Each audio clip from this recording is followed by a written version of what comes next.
बोले गंगा मैया की जय। बोले सत्य सनातन धर्म की जय। बोले वैशाख महात्म की जय।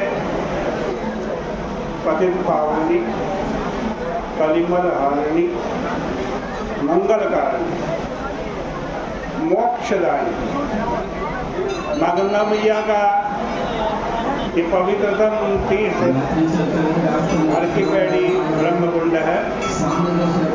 वैशाख का पावन महीना चल रहा है। आज हम वैशाख महीने के वैशाख महात्म के छठे अध्याय पर पहुँचे हैं। नारद जी कह रहे हैं वैशाखे ध्वस्रमार्तानां दशार्थानां महीपते जलदानमकुर्वाणस्तिर्यज्ञोनिमवाप्नुयात्। हे राजन, वैशाख के महीने में रास्ते में थके हुए प्यास से पीड़ित व्यक्ति को जो कोई पानी भी नहीं पिला पाता है वह पक्षी की योनि में जाता है। यहाँ ही ब्राह्मण एवं क्षत्रिय के संवाद स्वरूप परम आश्चर्य है प्राचीन कथा को सुनाते हैं। पूर्व काल में इक्ष्वाकु वंश में हेमंग नाम का एक राजा हुआ। वह बड़ा ही ब्राह्मण भक्त और धर्मपरायण था।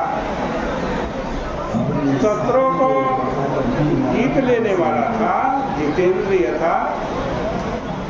पृथ्वी पर जितने भूमि के धूल के कण हैं, जितने जल के बिंदु हैं, आकाश में जितने तारे हैं, उतनी गैयाओं का उसने दान किया था। इसने उत्तमोत्तम यज्ञ किए तथा उन यज्ञीय कुंडों से पृथ्वी पवित्र कुशाओं से युक्त और शोभा वाली थी।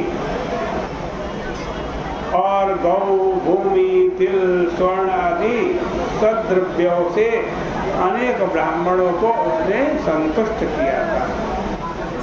कोई ऐसा दान नहीं था उसने जो नहीं किया। किंतु हे राजन, सुख प्राप्ति की भावना से उसने केवल एकमात्र जल दान नहीं किया। ब्रह्मा के पुत्र महात्मा वशिष्ठ जी ने उसे समझाया। उनके समझाए जाने पर राजा ने यह निश्चय किया कि जल तो बिना दान का है, उसको कोई कीमत नहीं है और सर्वत्र मिलता है जल। अतः इसके दान से दाता को क्या लाभ होगा? कुछ नहीं होगा। ऐसा तर्क करके उस राजा ने जल दान नहीं किया। उसने यह सोचा कि जो वस्तु दुर्लभ है, नहीं मिलती है, बड़ी मुश्किल से मिलती है, उसी के दान करने से पुण्य होगा। यही बात उसको उत्तमोत्तम युक्ति वाली लगी। उसने दरिद्री, जीविकाहीन, लूले लंगड़े इनको दान किया, इनको पूजा की। लेकिन ब्राह्मणों की जो वेद वेदांग के ज्ञाता थे, तत्व ज्ञानी थे, ब्रह्मवादी थे, न तो उनकी पूजा की, न उनको कुछ दान ही दिया। वह विचार करता था कि इन सुप्रसिद्ध व्यक्तियों की पूजा तो सभी लोग करते हैं, उत्तमोत्तम महंगी महंगी वस्तुएं इनको दान देते हैं, किंतु अनाथों अंगहीनों दरिद्री कुटुंबियों की क्या गति है। उनको कोई दान नहीं करता, वही मेरे दया के पात्र हैं। इस भावना से उस कुबुद्धि ने सतपात्र में कुछ दान नहीं किया। उस महापाप के कारण वह 3 जन्म तक चातक, 1 जन्म में गीध, 7 जन्म तक कुत्ते की योनि में पैदा हुआ। वह दुरात्मा इसके बाद एक राजा के घर में छिपकली की योनि में पैदा हुआ और मिथिला के स्वामी राजा श्रुतकीर्ति के घर के दरवाजे की दहली पर छिपकली के रूप में रहते हुए, कीड़े खाते हुए 88 वर्ष उसको बीत गए। विदेहाधिपति श्रुतकीर्ति के यहाँ कभी दोपहर के समय थके हुए स्तुतदेव नाम के महर्षि आए। उन्हें देखकर परम पुलकित होकर सहसा उठकर राजा ने मधुपर्क आदि के द्वारा उनकी पूजा की। उसके बाद उनके चरण धोए, फिर जल को शीघ्रता पूर्वक सिर पर लगाया। उन्हीं महात्मा के चरणों के जल को अपने घर में छिड़का। ओम पवित्र पवित्रो वा सर्वावस्थांगतोपि वा। भाग्यवश वो कुछ जल उस छिपकली के ऊपर गिर गया।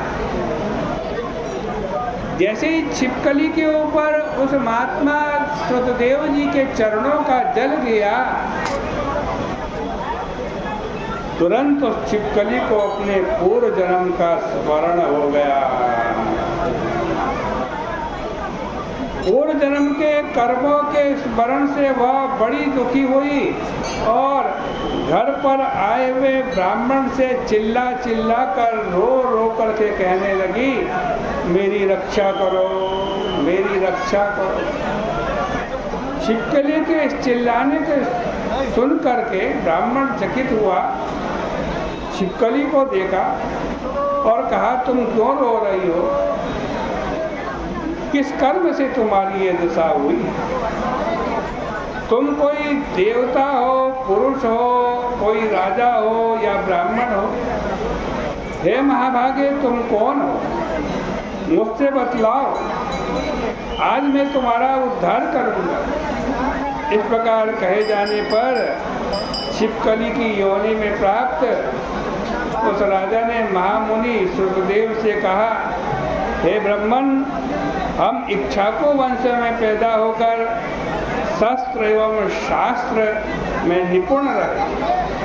पृथ्वी पे जितने धूल के कण हैं एवं जल की जितनी बूंदें हैं तथा आकाश में जितने तारे हैं, उतनी गैयाओं का हमने दान किया। मैंने सभी यज्ञ किए, मेरे सभी कर्तव्य चरित्र पूरे हुए, दान भी दिए, धर्म पूर्वक राज्य भी किया। फिर भी ऊंची गति स्वर्ग आदि न प्राप्त करके दुर्गति हुई और 3 बार चातक की योनि में जन्म हुआ, फिर गीध की योनि में तथा 7 जन्मों तक कुत्ते की योनि पाई।